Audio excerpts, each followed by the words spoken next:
Here's a segment from a recent Gun Talk radio episode. You can listen to all the Gun Talk radio podcasts however you tune in, or check out guntalk.com for more. And just off topic for my friends in Florida, the folks who follow the Gators. Yeah, I know LSU was a 23-point underdog in that football game yesterday, but it turned out LSU was actually a shoo-in. You know what I'm talking about. Let's see. Joe's with us on 5 out of Kansas. Hey, Joe, you're on. What's up? Yeah, your press conference comment is relative to your Japanese inspection comment.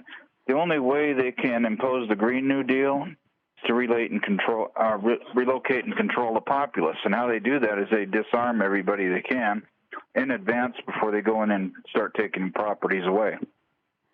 The rights to drive, everything else, if they can shut people up. People can be taken out of their houses if there's no guns fired, if you've noticed. Once there's a gun standoff, it makes the news. I understand, but the question is this, and I'm not being facetious about it, I'm just asking. Do you think most people are going to shoot government agents or police officers when they come to move them? Well, they might not, but there might be somewhat of a standoff because they know what they're after.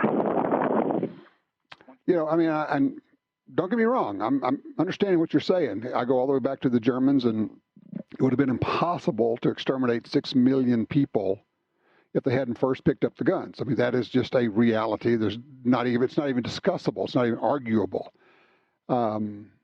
And in the case of the Japanese, this is a thing that goes on even today. The authorities come and talk to each person, each household, and ask them all these questions, and this is a regular annual deal. And we would consider that unconscionable intrusion by the government. So, but yeah, to your point is, okay, if you don't let them take the guns and they don't have the means to do these other things, so the question then, and I always end up going right back to the same place, then what are you going to do about it? And don't tell me I'm going to stand in my doorway and I'm going to shoot them. At the same time, when you're saying, and this is not you, I'm just talking about everybody else, it says, oh, yeah, when they come to get the guns, you know, I'm sorry that I lost them in a boating accident. No, I'm sorry, that's not going to fly. They're going to do a door-to-door search. They're going to go into your house. They're going to look in every closet. They're going to look up in the rafters. They're going to look everywhere. They're going to get your guns. And so being clever and cute is not going to get it done. And telling me that you're going to shoot it out with them is a fantasy. That's not going to happen either. So how do you win? We can win, but we don't win after they come and start kicking in your door. You win right now. You prevent it from happening. How do you do that?